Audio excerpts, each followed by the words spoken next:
Martha Nkwanza Katanga, daughter of the late Henry Katanga, has finally appeared at Nakawa Chief Magistrate's Court to answer charges that led to the issuance of an arrest of warrant against her earlier this week. In court before Magistrate Elias Kakoza, Martha Nkwanza Katanga faced one count of destroying evidence crucial to the murder investigation of her father, Henry Katanga.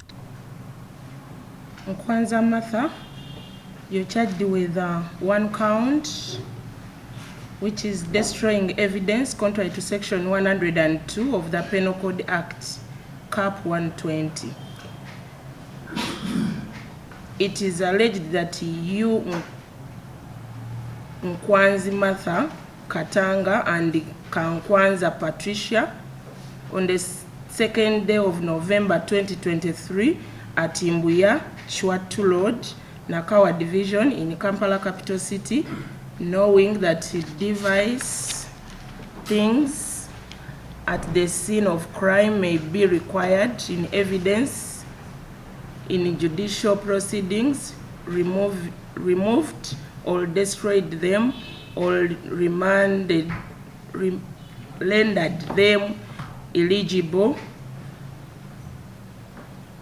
or incapable of identification with intent, thereby to prevent them from being used in evidence.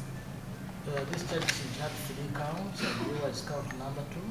After the charges were read to the accused, prosecution argued against allowing the accused to take plea, claiming that the court lacks jurisdiction since the case was linked to the murder file awaiting review in the High Court. Shall cover the details of that. It is true we prayed for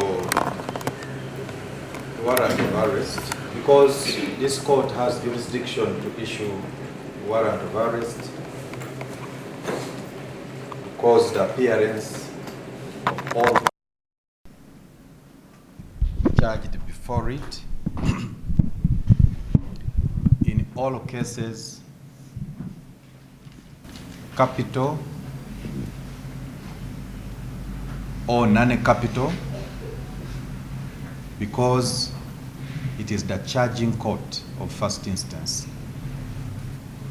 Yes, we note the provisions of Section 161 of the MCA, but Your Honor, that section does not address the question of several accused persons appearing on the same charge sheet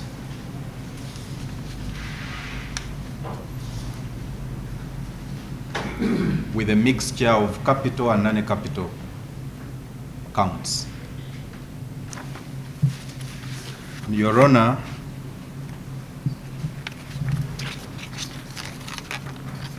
we have had the privilege of being guided by the jurisprudence that apply to this scenario.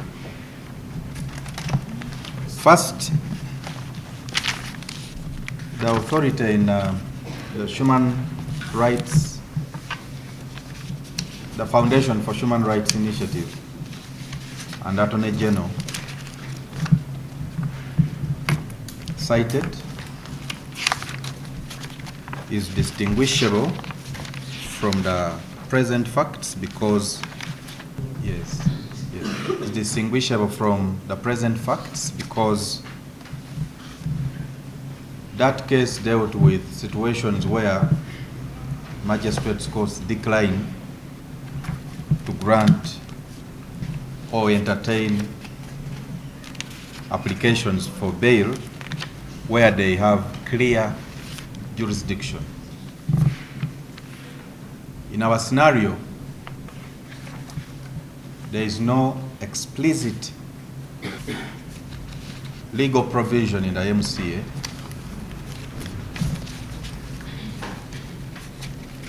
that empowers a magistrate's court to entertain a plea in one count on a charge sheet bearing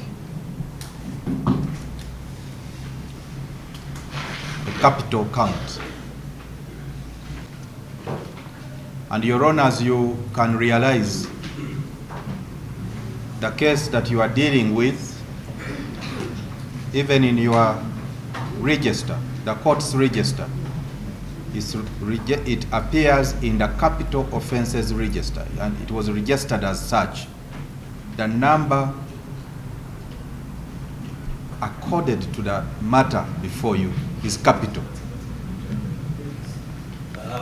I'm sorry, Your Honor, but I would have expected my learned friend to join up on my submission. I never made any submission regarding the register, so I pray that you expand that from the record.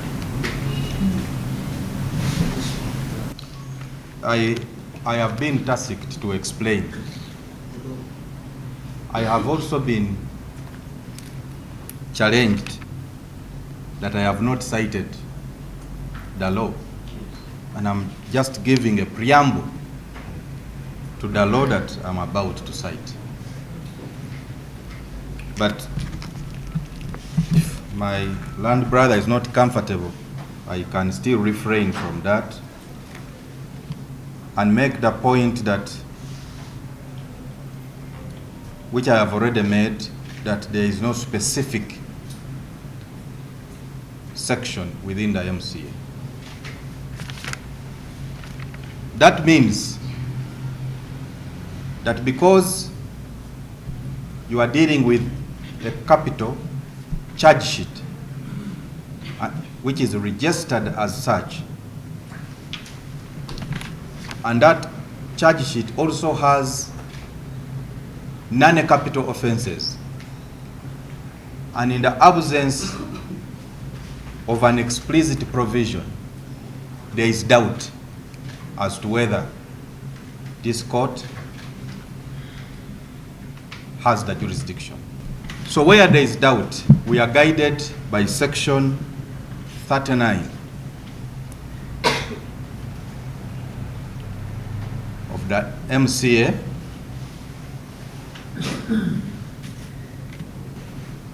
Your Honor. Section 39, I shall read it for avoidance of doubt.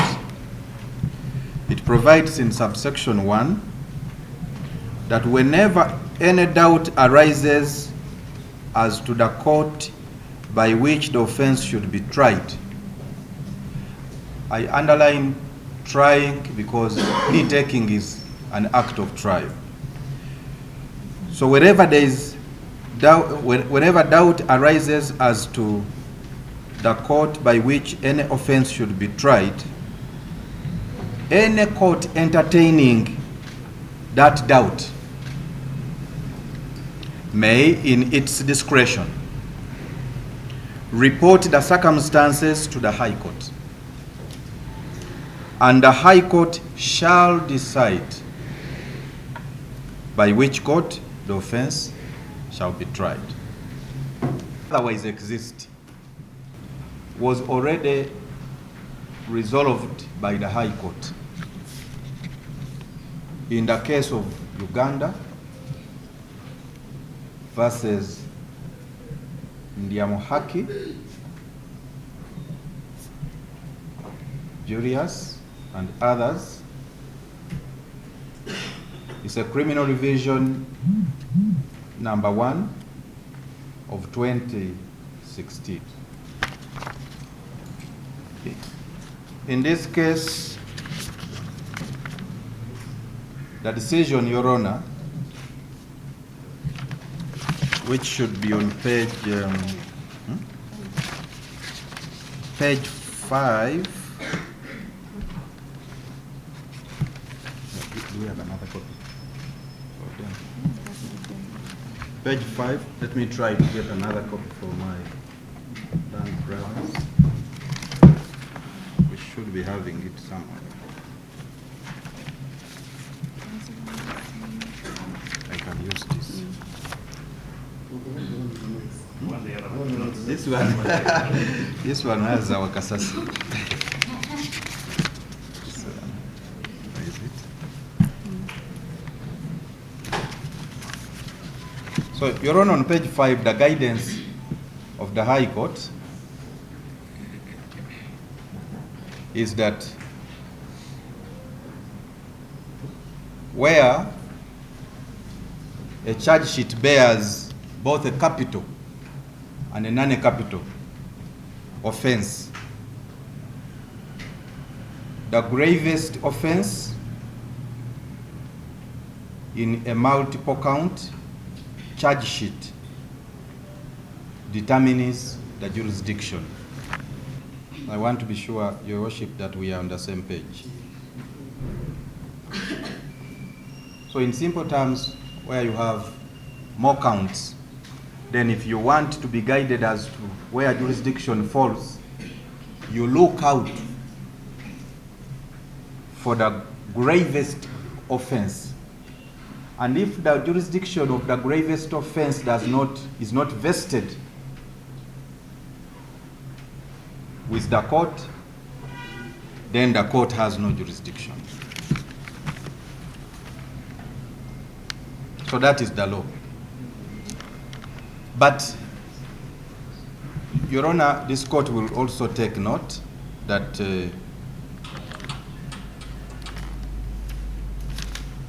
whereas plea was taken for the other two accused persons, that exercise is subject to a revision process. In criminal revision case number 1 of 2024, and the gist of that revision application is to correct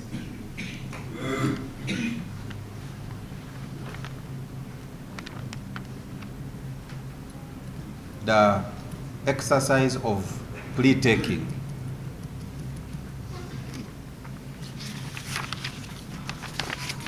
Now, given that that is still pending before the High Court, and in view of the clear authority of the High Court on the matter, as we have cited, it is only right, proper, and prudent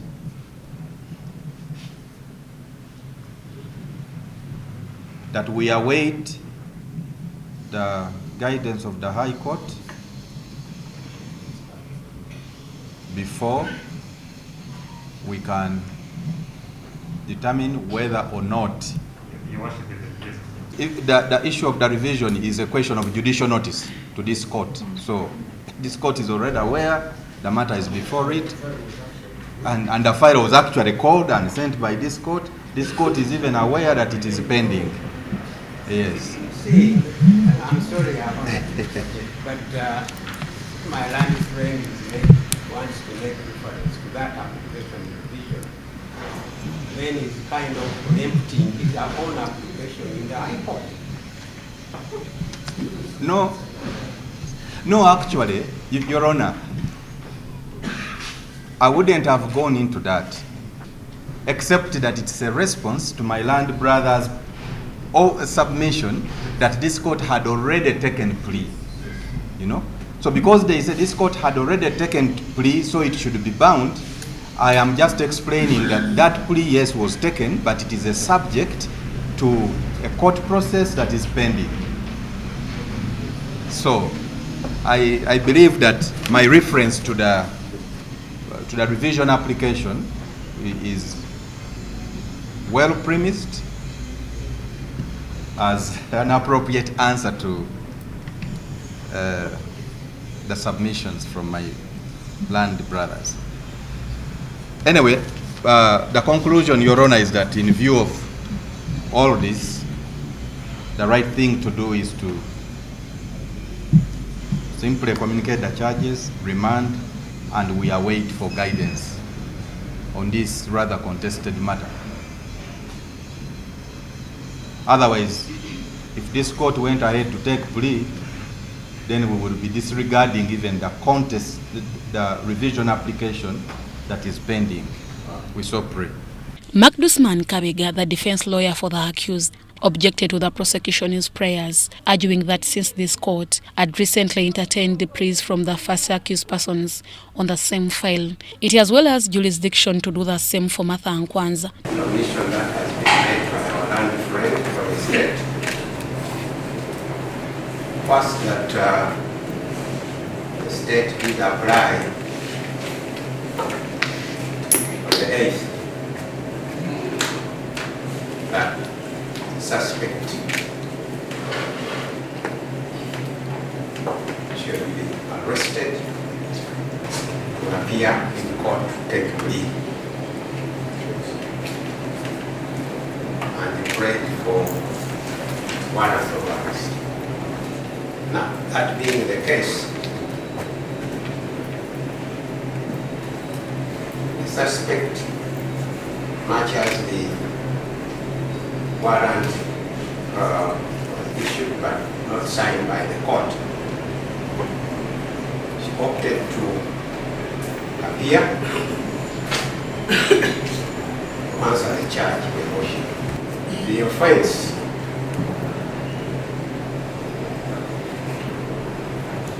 for which the court has read her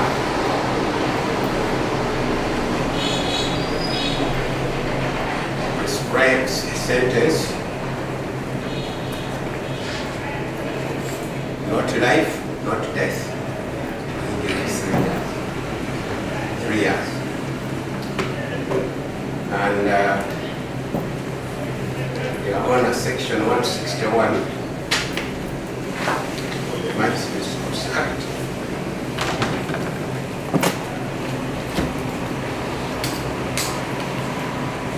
one day says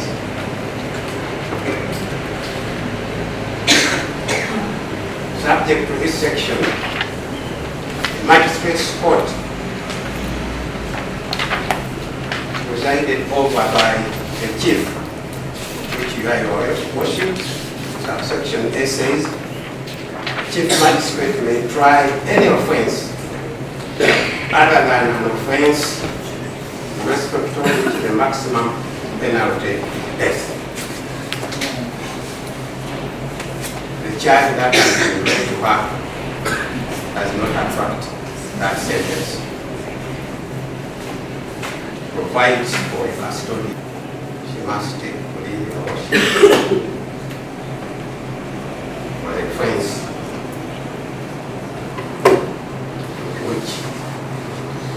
which has been read to her. Your Honor, the fact that she's on the charge sheet where first suspect is charged with murder.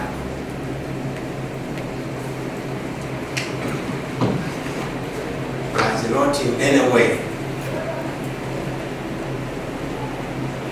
enclose this court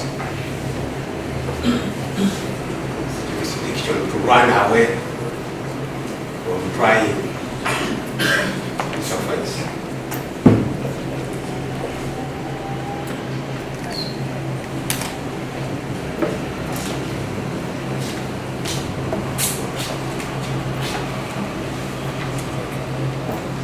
Your Honor, there is also authority to say that where the magistrate's court permission to try an offense, also belongs to permission to pass a sentence,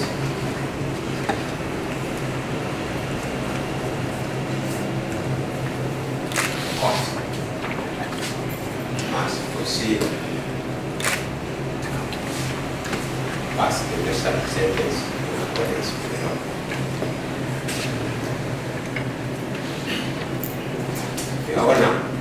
learned friend, or maybe the authority that was referred to you is the Foundation for Human Rights Initiative versus the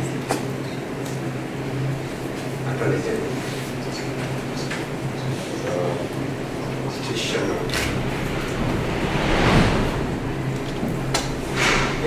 number.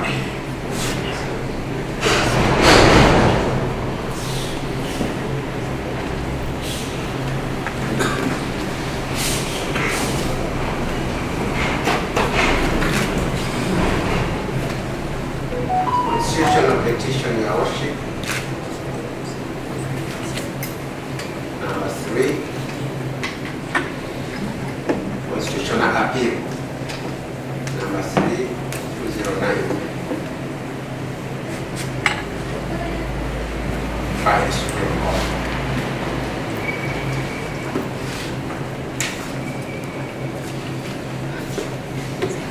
Your Honor, the Constitution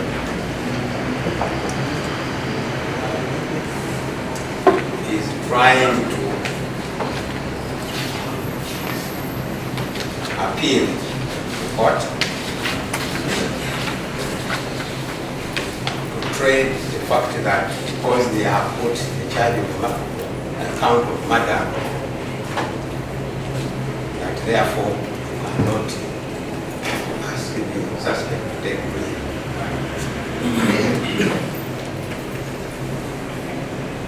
The learned friend has not provided you any provisions of the law.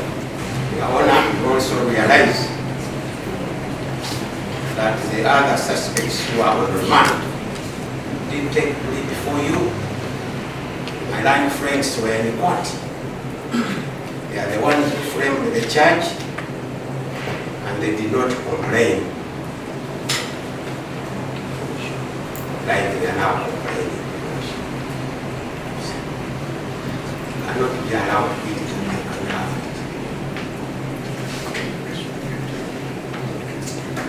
Magistrate Elias Kakoza, who adjourned the matter for 35 minutes upon return, dismissed the prosecution's request, allowing Martha to take plea over the charges against her. Counsel for the defense and the prosecution as to whether this court has jurisdiction to take plea in the county, in count 2 of destroying evidence, contrary to section 102, which carries a maximum sentence of 7 years imprisonment. The state has raised objections to the effect that this court has no jurisdiction to take a plea on a charge sheet with the count of murder.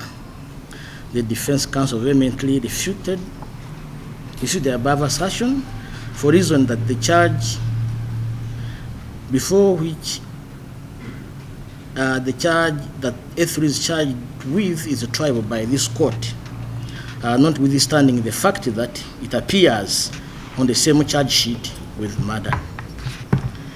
Now, for consistency, I will hold that this court has jurisdiction to take plea.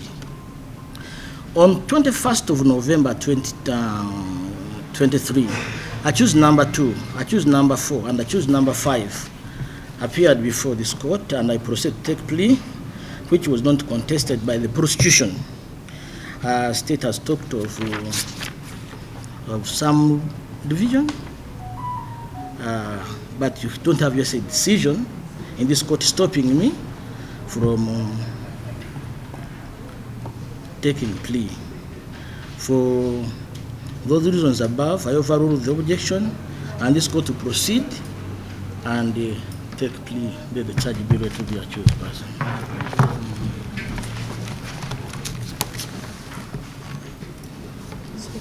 Yes, you read the charge. Can she? Although the defense legal team requested court to release the accused on bond, Magistrate Elias Kakoza ordered consistency in handling the case, making it impossible. The court towards the angle of consistent detention And I was just also... I thought what was him seeking consistence of that. That is exactly what I'm addressing. And I am saying that each person must be looked at. He has made a number of, he has said more than that.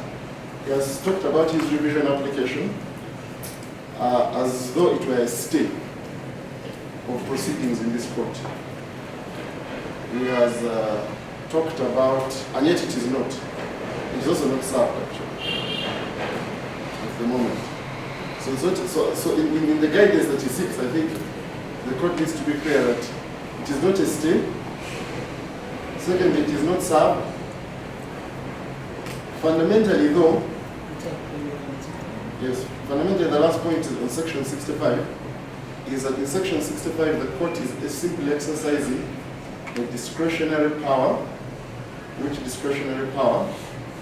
We're asking that the court listens to an application on the basis of liberty, presumption of innocence. Worship is the High Court already, since Madam Friend is talking about letters of revision, there was also another letter from the High Court on hearing of bail on this matter by the deputy head of the criminal division of the record. Whether the application is brought under section 65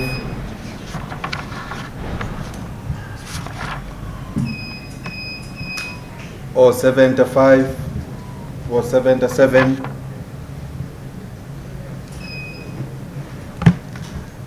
the correct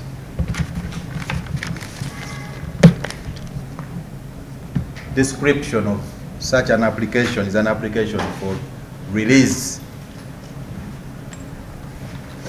by whichever approach. This court has already properly guided itself of the need for consistent practice.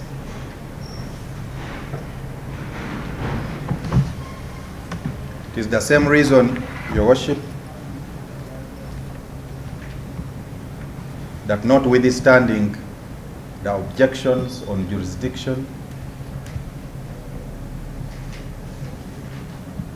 you were pleased to take plea for the sake of consistency.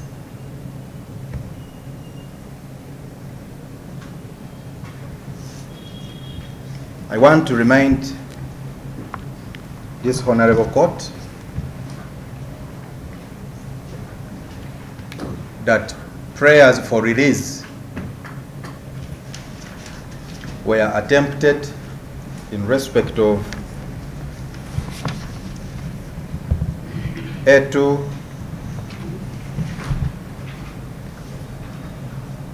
A4, and A5.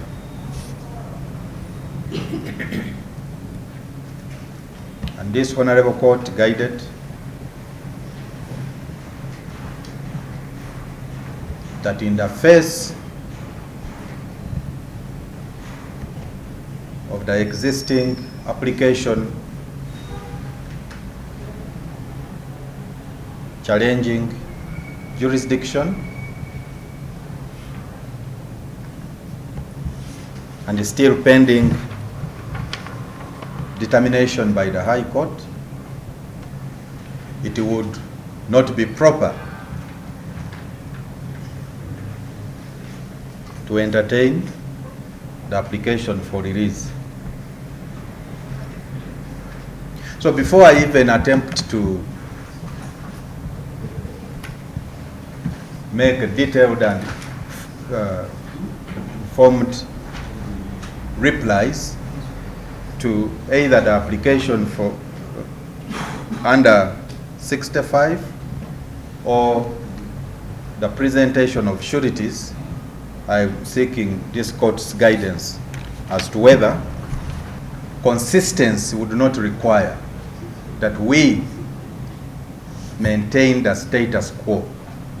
And I am highlighting the word consistence as guided by court. Your Honor, once I'm properly guided on this, then I will have the pleasure to submit further. This court is enforcing detention, as you are putting it. This matter was coming for bail application on 8th last Monday, but I could not entertain the application, bail application.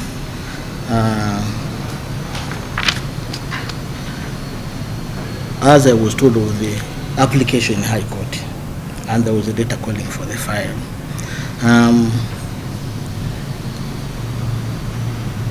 This court feels like it's put by state that we need to be consistent in this matter.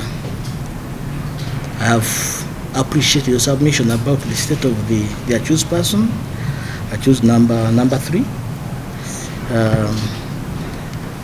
I'm told that the application in High Court is fixed for 16th of this month.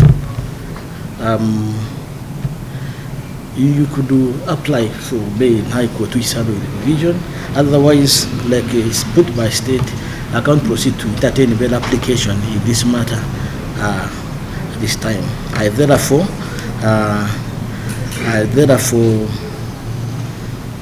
remand the accused person to 22nd of this month, date which we had fixed earlier. Okay.